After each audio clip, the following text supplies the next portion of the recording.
আসসালামু আলাইকুম এভরিওয়ান, আমি সামিয়া বরাবরের মতো চলে এসেছি নতুন একটি রেসিপি নিয়ে। আজকে আমি আপনাদের সাথে শেয়ার করব আঙুল চেটে খাওয়ার মতো একটি ভর্তা রেসিপি।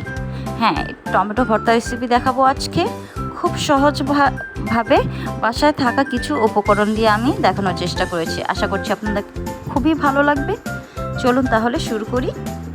এখানে আমি 5টি টমেটো ধুয়ে পরিষ্কার করে নিয়েছি। এখন আমি টমেটোর মাথার জায়গাটা কেটে নিয়ে মাঝখান দিয়ে অর্ধেক করে কেটে নেব। আপনি চাইলে আস্তেও দিতে পারেন, তবে সেক্ষেত্রে সিদ্ধ হতে একটু টাইম লাগে। ঝটপট করতে চাইলে আপনি এভাবে কেটে দিবেন, তাহলে তাড়াতাড়ি হবে ভর্তাটি রেডি করা। এখন আমি চুলায় একটি প্যান দিয়ে দিব আর দিয়ে দিচ্ছি পরিমাণ মতো সরিষার তেল। এখন আমি কিছু শুকনো মরিচ ভেজে নেব। ঝালটা আপনারা আপনাদের পরিমাণ অনুযায়ী দিবেন। মরিচটা চুলার আঁচটা একটু কম দিয়ে ভাজবেন, নাহলে পুড়ে যাবে।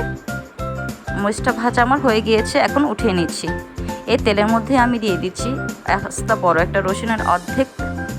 রসুনটা হতে একটু টাইম লাগে, তাই চুলা আঁচটা একটু মিডিয়ামে দিয়ে ভাজবেন।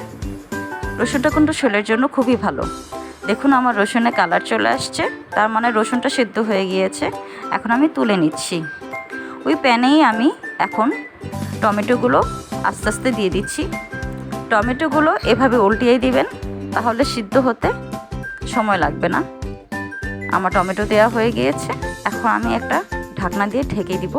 চুলার আঁচটা এক্ষেত্রে মিডিয়াম ফ্লেমে রাখবেন, না হলে টমেটোগুলো দেখা যাবে যে পুড়ে যাবে, কিন্তু সেদ্ধ হবে না। এখন টমেটোগুলো আমি খুব সাবধানে উল্টিয়ে দিচ্ছি। উল্টে দিলে হবে কি, দুই সাইডে আমার ভালো করে সিদ্ধ করে নিতে হবে, এই জন্য আমি উল্টে দিচ্ছি।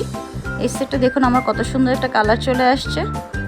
অলমোস্ট আমার কিন্তু 50% টমেটোটা সিদ্ধ হয়ে গিয়েছে। আবার ঢেকে দিলাম।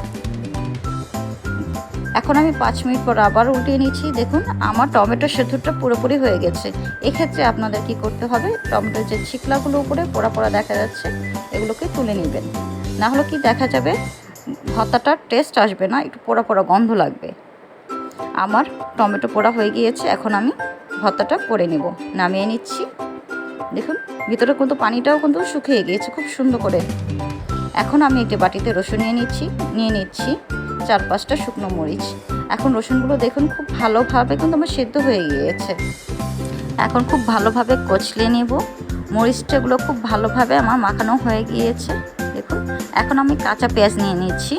কাঁচা পেঁয়াজটা নিয়ে আমি পরিমাণ মতো নিয়ে নিব লবণ। তারপর আমি সবগুলো উপকরণ কিন্তু খুব ভালোভাবে হাত দিয়ে কষলি মেখে নিব। ভর্তার ক্ষেত্রে মাখাটা কিন্তু যত ভালো হবে, টেস্টটা কিন্তু তত ভালো হবে। এখন পরিমাণ মতো ধনেপাতা দিয়ে দিলাম। ধনেপাতাটা দিয়ে আমি আবারও খুব ভালোভাবে মেখে নিয়েছি। এখন দিয়ে দিব পরিমাণ মতো সরিষার তেল। সরিষার তেলটা দিয়ে আবার একটু মাখিয়ে নিচ্ছি। এই পর্যায়ে আরেকটু ধনেপাতা দিয়ে দিলাম। তারপর আমি ভেজে রাখা টমেটোটা দিয়ে দিলাম। দিয়ে আমি আবার খুব ভালোভাবে এটা মাখিয়ে নিচ্ছি। দেখুন ভর্তাটা কিন্তু আমার প্রায় রেডি। এই পর্যায়ে কিন্তু আপনি লবণটা একটু চেখে নেবেন। এখন আমি টমেটোটা একটি প্লেটে উঠিয়ে নিচ্ছি।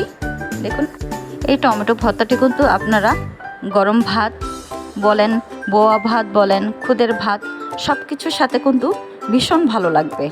আশা করছি আমার এই রেসিপিটি আপনাদের ভালো লাগবে। ভালো লাগলে অবশ্যই চ্যানেলটি সাবস্ক্রাইব করে দেওয়ার অনুরোধ রইল। এরকম একটা সহজ রেসিপি পেতে হলে আমার পাশে থাকতে হবে। আরেকটি কথা, খাবার অপচয় করবেন না। আবারও দেখা হবে ইনশাল্লাহ নতুন একটি রেসিপি নিয়ে। সে পর্যন্ত সবাই ভালো থাকবেন, সুস্থ থাকবেন।